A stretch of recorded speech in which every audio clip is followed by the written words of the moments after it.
नमस्कार सर। सत्साई सत्साई। क्या नाम है जी आपका? मेरा नाम धर्मवीर दास है जी। क्या काम करते हैं आप? जी मैं जेल वार्डर हूँ, जेल डिपार्टमेंट में नौकरी करता हूँ। कहाँ के रहने वाले? मेरा गांव कंडेला, जिला जींद, हरियाणा का निवासी हूँ जी मैं। संत रामपाल जी महाराज की शरण में कैसे आए? ये बहुत लंबा प्रकरण है, इसको मैं थोड़ा विस्तार से बताऊँगा आपको सामने।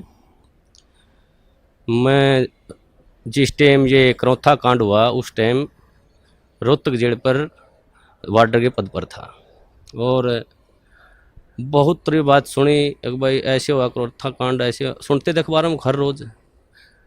तो बड़ा दुख हुआ ये बातें सुनकर भाई, ये संत सभी ऐसे ही करते हैं। तो फिर कुछ दिन के बाद पता चला भाई संत रामपाल जी महाराज रोहतक जेल में आएंगे। तो हमारी वहाँ पर ड्यूटी थी, हमने देखा, सोचा भाई यहीं बात करेंगे, आके पूछेंगे उनसे क्या ये वास्तविक सच्चाई है। उसके बाद मेरे कुछ दोस्त थे मेरे गांव में, जिन्होंने सतगुरु रामपाल जी महाराज जी से उपदेश लिया हुआ था। तो मैंने उनके पास जाकर कहा भाई तुम्हारे गुरुजी तो ये देखो अखबारों में ऐसे आते हैं, इनके बारे में बहुत बकवास ऐसे करते हैं। वो ने बोले नहीं भाई हमारे गुरुजी ऐसे नहीं करते। लेकिन मेरे विश्वास नहीं हुआ इस बात का। तो एक मेरा दोस्त जो गांव में केबल का वैसे स्कूल का प्राइवेट स्कूल है, गांव में केबल चलाता है वो, मैं उसके बाहर खड़ा होया, उससे मैंने बहुत गलत गलत बातें की उसको। अगर भाई तुम्हारे गुरुजी ऐसे करते, मैं तुम्हारे आता नहीं। उन्होंने बोला भाई एक बात बता, मेरी माँ पागल, एक्चुअल में उसकी माँ पागल थी, अपने कपड़े उतार कर फेंक देती थी। उसका पिताजी इतना शराबी था कि सारा गांव के बच्चे उसके पीछे लगे रहते थे। उन्होंने बोला भाई जब मेरे घर में मेरी माँ पागल से ठीक होगी, मेरा पिताजी शराब पीता था, आज एक नंबर का इंसान हो गया, मैं उस सुख को कैसे भूल जाऊँ, मैं कैसे ये कह दूँ भाई संत रामपाल जी महाराज मेरे गुरु जी के पास मतलब ये ज्ञान नहीं है, उनसे ये फ़ायदा नहीं होता, मैं मेरा जो फ़ायदा हुआ है उसको कैसे अनदेखा कर दूँ। इस बात का मेरा कोई असर नहीं हुआ। मैं उसको कह के, उन्होंने बोला अरे चाय तो पीता जाए, मैं बोला नहीं भाई मैं चाय नहीं पीऊँगा, मैं चला गया। तो फिर उसने मेरे पास फ़ोन कराया कि भाई हमारे गुरुजी आपके पास जेल में आ रहे हैं, आप उनको शिष्टाचार से बातें करना, आप तो कदे आप पाप के भागी हो जाओ। एक मेरा बड़ा भाई ओम प्रकाश नाम है उसका, उससे भी पहले वो करौथा कांड में सह परिवार जाया हुआ था, उसको भी मैंने फ़ोन पर बहुत ज़्यादा बातें की, भाई तुम वहाँ क्या करने गया था, आज फंस गया। वो थी ये कहा फ़ोन पे मेरे को, अगर भाई मैं तुम्हारे को ही छोड़ दूंगा, मैं गुरुजी को नहीं छोड़ सकता। फिर भी मेरी बुद्धि ने काम नहीं करे, भाई ये भाई ये कह रहा है भाई तुम्हें ही छोड़ दूंगा, गुरुजी को नहीं छोड़ सकता। फिर भी मेरी बुद्धि ने काम नहीं कराया, मैं भाई ये तो पागल हो गए। उसके बाद फिर गुरुजी जेल में आए। जेल में आने के बाद वो दिन बहुत, मैं उस दिन को बहुत खुशकिस्मत मानता हूँ कि उस दौरान मेरी जहाँ पर गुरुजी बंद थे वहाँ पर मेरी ड्यूटी लगी हुई थी। तो गुरुजी आए, जैसे आके वहाँ बारक के अंदर लेट के, शाम को तो हमने ये सोचा भाई गुरुजी अब आए हैं, रिमांड से आए हैं, अब तो इनको आराम करते, सुबह बातें करेंगे। जब ही सुबह ड्यूटी फिर मेरे ड्यूटी वहीं लगनी थी, वहीं परमानेंट ड्यूटी होती थी एक महीने के लिए, मेरी वहीं ड्यूटी थी। उसके बाद गुरुजी यूँ से सुबह जैसे ही गुरुजी को मैंने नज़दीक ही गया, गुरुजियों ने मेरे से पूछ लिया अकबर भाई हवलदार कौन से गांव का है तू? माँ जी मैं कंडेला गांव का। गुरुजियों ने कहा भाई कंडेले के तो बहुत भगत हैं मेरे। माँ जी हाँ बहुत भगत हैं। हाँ गुरुजी संत रामपाल जी महाराज ने मेरे ही बड़े भाई का नाम ले दिया, एक ओम प्रकाश है भाई मेरा कंडेला का बहुत बढ़िया भगत है। देखो कितनी अखबार में कितनी सुनने के कारण मैं अपने भाई को मना कर दिया कि मैं नहीं जानता। इतना बुरा प्रचार सुनने के बाद मैंने अपने भाई को भी खुद मारा, माँ जा भाई मैंने ये कह दिया जी मैं नहीं जानता उसको। गुरु जी ने कहा भाई जान या ना जान मेरा भक्त है वो। माँ जी ठीक है। गुरु जी ने मेरे को बिठाया, सृष्टि रचना सुनाई। मेरे को सृष्टि रचना सुनाने के बाद गुरु जी ने कहा बेटा ये बिल्कुल सत्य है जो सृष्टि रचना मैंने तेरे को सुनाई, इसको आपने ऐसे लगेगा जैसे ये मनगढ़ंत कहानी है। तो मैंने सृष्टि रचना सुनने के बाद मेरी ड्यूटी ऑफ हो गई, मैं चला गया। उसके बाद मैं संपर्क में, जैसे ही ड्यूटी होती हमारे गुरुजी में संपर्क में चला जाता, मैं वहाँ बैरक पे चला जाता और पूछता रहता। एक दिन मैंने वैसे पूछा गुरुजी आपके जो भगत हैं ये आपको परमात्मा मानते हैं? तो बोला भाई हाँ जी परमात्मा मानते बेटा मेरे को। माँ जी नहीं मानते परमात्मा, क्योंकि मेरे अंदर तो अड़ंगा भरा हुआ था, मैं 2 कौड़ी का इंसान। तो उन्होंने बोले क्या बात है बेटा? माँ जी जब आप भगवान मान लिए तो फिर उल्टा कदम क्यों रखना? वो फिर डर क्यों रहे हैं, हम तो सामने आना चाहिए। हमारे गुरुजी ने कहा बेटा कोई बात नहीं, अब थोड़े डर रहे हैं वो सामने भी आएंगे। तो ऐसे हर रोज़ मैं गुरुजियों से पूछता जी ये जो आप मार्ग बता रही, ये रोड़ा क्यों हुआ, क्या कारण था इसका। तो गुरुजियों ने बताया बेटा ये सत्तर प्रकाश पुस्तक पर रोड़ा था सारा, मैं प्रोजेक्टर पे दिखाता था इसको, और ये जितने भी आर्य समाजी हैं, ये आचार्य बैठे हैं, ये इसको बेच कर रोजी रोटी बना रहे हैं। इसमें वास्तविकता कुछ लिखी हुई है और हमारे समाज को बता रहे हैं कुछ अलग। तो उस बात पे ये रोड़ा था सारा। तो मैं एक इस परोपकार का ये काम कर रहा हूँ, ये भक्ति विधि सही बता रहा हूँ। मैं कहने लगा जी इस पृथ्वी पर ऐसा इंसान कोई नहीं जो परोपकार के लिए निस्वार्थ भाव से कार्य करता हो। तो गुरुजी ने कहा बेटा ये दास है। तो उस टाइम मेरे वैसे तो मन में अड़ंगा भरा था, मेरे गुरुजी ने कही, मेरे उस बात का विश्वास माँ जी मेरे ये बात जचती नहीं। तूने बोला बेटा जचो या ना जचो, मैं तेरे को जो बता रहा हूँ ये सत्य है। तो उस प्रभाव से मैं गांव में जो मेरा दोस्त केबल चलाता था उससे कहने लगा मैं तू कैसेट चढ़ा कर गुरुजी ज्ञान में ज्ञान, तो तत्व ज्ञान संदेश की कैसेट थी। उसमें जैसे मैं हर रोज़ घर जाता रहा तो वो कैसेट चलवा देता। एक दिन मैं कैसेट सुन रहा था, रात के 9:30-10 बजे का टाइम था। तो एक कैसेट इतनी मार्मिक कैसेट थी, उसमें मैं क्या बताऊँ, मेरे गुरुजियों के लिए मेरा हृदय फाट गया था। वो परमात्मा सतगुरुदेव उन्होंने कहा कि इस दास की जीभ कट जाए अगर झूठ बोलता हो, तो मैं इस परोपकार समाज के लिए ज्ञान छुड़ा रहा हूँ। तो गुरुजियों ने वो ज्ञान सुना, मेरे भीतर में लगी वह बात, भाई ये संत ये कह रहे हैं कि दास की जीभ कट जाए, अब मैं कोई स्वार्थ नहीं मेरा। तो मेरे वह बात भीतर में लगी। उस दौरान फिर मैंने वो बात गुरुजियों से कही, माँ गुरुजी ऐसे ऐसे कैसेट सुनी आपकी, बहुत निर्मल ज्ञान है। फिर मेरा जो भीतर अड़ंगा भरा हुआ था वो बार बार फिर वो वापिस हटा देता था उस ज्ञान को। एक दिन रात को 2 बजे मेरी ड्यूटी थी, मैं गुरुजियों के पास गया तो गुरुजियों ने फिर बिठा के मेरे को कहा बेटा ऐसी भक्ति करनी चाहिए परमात्मा की। तो गुरुजियों ने जो सुनाया सारी भक्ति बताने के बाद कहा बेटा आज तेरे कुछ समझ में बात। मेरे मुंह से ऑटोमेटिक, वैसे मैं कहना भी नहीं चाह रहा था मेरे से, यार जी आप बिल्कुल सत्य है, आपका ज्ञान बिल्कुल सत्य है, मैं ही ऐसा पापी हूँ जो मेरे अंदर नहीं समा रहा ये ज्ञान। तो हमारे गुरुजी ने कहा बेटा अब समाएगा ये ज्ञान तेरे अंदर, अब समाएगा। उस दिन से मेरे अंदर वो ज्ञान बिल्कुल भीतर समाने, जो गुरुजी कहते सारा समाने लग गया। एक दिन जैसे ही गुरुजी ऐसे घूम रहे थे, मैं भी वहाँ पर बैठा, जब लोग मैंने उपदेश नहीं लिया था, मैं वैसे ज्ञान सुनता था मैं। तो एक भक्त ने एक जैसे मुलाजिम आया, वो मेरे साथ का साथी, उसने आते ही गुरुजी से कहा, हंसते हुए कहा अगर जी आपको तो मिट्टी में मिला दिया। हमारे गुरुजी ने कहा हाँ बेटा मिट्टी में मिला दिया भाई। लेकिन ऐसा उदाहरण दिया हमारे गुरुजियों ने एकदम से सटीक, भाई जमींदार 40 किलो अन्न मिट्टी में मिलाता है, 70 मण उठा के ले जाता है वहाँ से। वैसे तो इस पृथ्वी पर संत आता वो जेड़ मारना नहीं चाहिए वैसे तो, लेकिन इस संत को, इस दास को याद कराया करेंगे कि उन दुष्ट आचार्यों ने अपनी रोजी रोटी के लिए ऐसे संत को जिसकी आंखों में बिठाकर पूजा करनी चाहिए उसको जेल में डलवा दिया। ऐसा मार्ग जो पृथ्वी पर संत रामपाल जी महाराज जी चला रहे थे, उस मार्ग को लगभग 2.5 वर्ष के लिए बंद करवा दिया। ऐसा मार्ग, हे परमात्मा, ऐसा गुरुजियों से वहाँ देखता, जो गुरुजियों पर आरोप लगाए गए, ऐसे आरोप इंसान पागल होकर मर जाए, ये तो समर्थ परमात्मा है।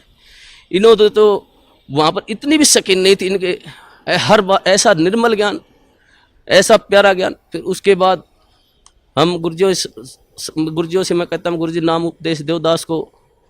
तो मेरे गुरुजियों ने मेरे को मना कर दिया कि बेटा अभी नहीं, आप और थोड़ा समझो ज्ञान को, और थोड़ा ज्ञान को समझो, उसके बाद लेना गया आप उपदेश। मैं घर जाता कैसेट चलवा लेता, मेरे जो दोस्त था उससे, भाई कैसेट चला गुरुजियों की, वो कैसेट मैं सुनता रहता। तो जैसे मेरी भक्तमती थी, मेरी घरवाली थी, वो मैं बाहर जाता तो ऑफ कर देती चैनल को, दूसरा लगा। मैं कहता जी आप इसको बंद मत करो, ये मैं सुनता हूँ, आपने नहीं सुनना तो आप आराम से वो करो। तो मैं हर रोज़ सुनने लगा गुरुजियों का ज्ञान, तो वो मेरे भीतर समाता गया। उसके पश्चात कई बार गुरुजियों से वहाँ पर जेल के अंदर, जैसे मैं गुरुजियों से बताता गुरुजी आपके ये सत्संग सुना मैंने, तो गुरुजी फिर दोबारा बताते मेरे को। तो ऐसे होते होते लगभग 6 महीने चले गए और 1 साल से ऊपर लगभग 1.5 साल गुजर गया। फिर मैंने मेरी ड्यूटी प्रशासन ने मेरे को क्या कराया कि ये तो संत रामपाल जी को मिलने जाता है, इसकी ड्यूटी बाहर लगा दो जेल से। मेरी ड्यूटी बाहर लगा दी गई। बाहर लगाने के बाद अंदर मेरे को जाने नहीं दें, ज्ञान और नाम उपदेश मेरे को मिला नहीं। एक दिन वैसे गुरुजी, सोमवार का दिन था, 24 अगस्त को 2 बजे गुरुजी मुलाकात पर आए हुए थे। उन्होंने आने के बाद मैं जैसे ही मौका लगा कर डोडी में चला गया और मैंने ऐसे गुरुजियों की तरफ ऐसे आदर भाव से प्रणाम किया। गुरुजी ने इशारा कर दिया मेरी तरफ, बेटा इधर आ जाए। मैं चला गया। जाते ही परमात्मा ने, सतगुरुदेव रामपाल जी महाराज ने मेरे को नाम उपदेश दिया और कहा बेटा बाहर जल और मिश्री ले लेना, भक्तों को कह देना। वो दिन है, मेरे को उस दिन से ऐसे नाम उपदेश मिला। तो हमारे नाम उपदेश लेने के पश्चात जो प्रशासन था, जेल प्रशासन, सभी मुलाजिम, सुप्रिटेंडेंट, सभी हमारे खिलाफ, 2-4 और दोस्त थे मेरे साथ, कई और दोस्त थे जिन्होंने साथ में नाम लिया था। तो प्रशासन खिलाफ हो गया। उन्होंने एक दिन हमारे को बुलाया और कहा भाई आप वर्दी में लेटते हो, यहाँ उस रामपाल के चरणों में पढ़ते हो, आप यहाँ पर सारा प्रशासन ये महसूस करते हैं, बेइज्जती महसूस करते हैं। हमने कहा जी परमात्मा ही को बातें हैं, हम तो कौन कहने वाले हैं। परमात्मा ने की दास है, सतगुरुदेव रामपाल जी महाराज की दास है। मैंने जेल सुप्रिटेंडेंट को कहा जी आप जिस वक्त ड्यूटी पर आते हो आप परमात्मा को मानते हो? तो वो कहने लगे जी मैं मानता हूँ।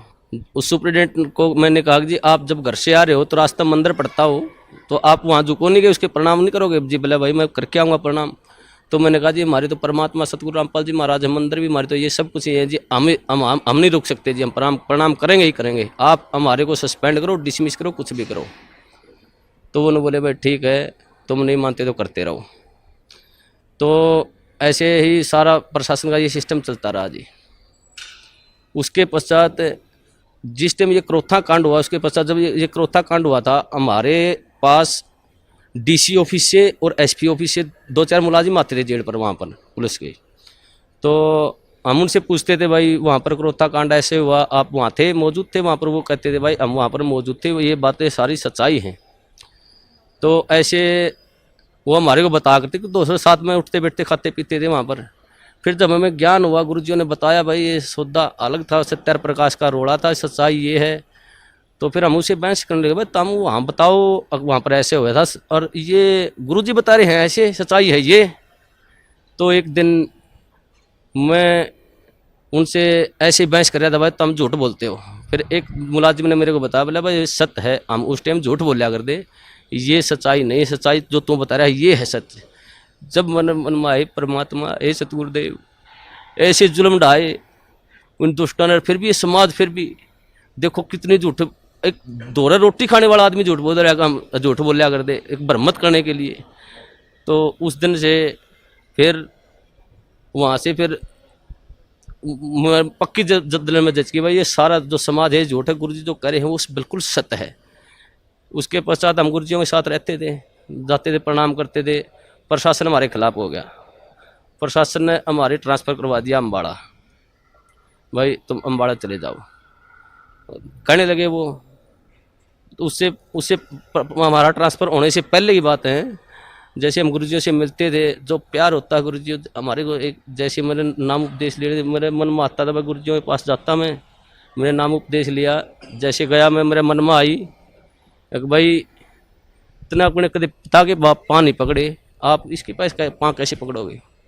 मैं जैसे ही बार के नज़दीक गया मैं वापस चला गया।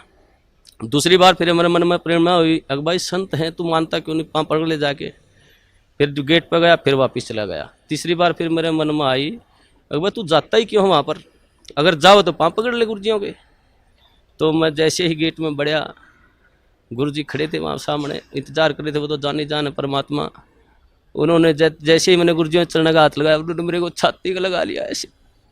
वो अनुभव, जो सुख, जो गुरुजियों ने कहा बेटा अब मैं तो 2 साल और जेल में रह जाऊँ, मेरे कोई सुख नहीं। मैं आया तेरे लिए था बेटा यहाँ पर, वो दिन आज भी याद आता। उस दिन तो मेरे ज्ञान नहीं था मुझे, परमात्मा ने ऐसी दया करी मुझ नीच पर, सारे परिवार पर। मेरे को, मेरी शादी को भी कई वर्ष हो गए थे, कोई औलाद नहीं थी मेरे। तो गुरुजियों ने, मैंने प्रार्थना की, गुरुजी ऐसे ऐसे हमारे संतान ने, गुरुजियों ने कहा बेटा तुम दोनों नाम ले लो जब तुम्हारे संतान होगी, और तुम्हारे भाग्य में संतान नहीं है, परमात्मा खुद अपने कोटे से संतान देंगे तेरे को। तो उस दिन फिर भगतमती, मेरी भगतमती को भी मैंने कहा भाई ये परमात्मा आए हुए हैं, पूर्ण संत हैं, ये ज्ञान सुनो आप। तो वो सीडी सुनने लगी, उनको भी ज्ञान हो गया। फिर उसके पश्चात उसने भी फिर जेल में बने गुरुजियों से प्रार्थना करी, गुरुजी भगतमती भी नाम लेना चाहती है, बोला बेटा बाहर सीडी पे दवा देना, मेरा आदेश है। उसने भी फिर नाम उपदेश दे दिया गुरुजियों ने, गुरुजियों के आदेश से बाहर। तो 1 साल के अंदर फिर हमारे परमात्मा ने अपनी कृपा से एक संतान, एक लड़का भी दिया। उस परमात्मा के क्या सुख गुना, इतने सुख दिए हैं मेरे को, इस परमात्मा की इतनी दया है।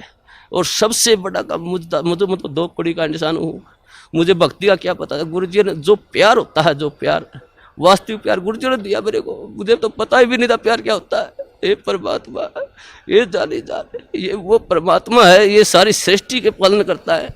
ये पूर्ण संत कबीर परमेश्वर हैं, ये तो एक लीला करने हैं यहाँ पर। हम 2 कौड़ी के जीवों के लिए ये भटकते रहे, एक आत्मा के लिए ये परमात्मा लाखों रुपए बाहर देते हैं। और ये समाज इसको कहते हैं ये बुराई कर रहा है।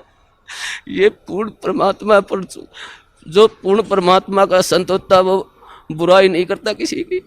ये तो अपने बच्चों के लिए शिक्षा दे रहे इस बात को, भाई तुम पहचानो ये ज्ञान ऐसा पवित्र ज्ञान है परमात्मा इस पृथ्वी पर।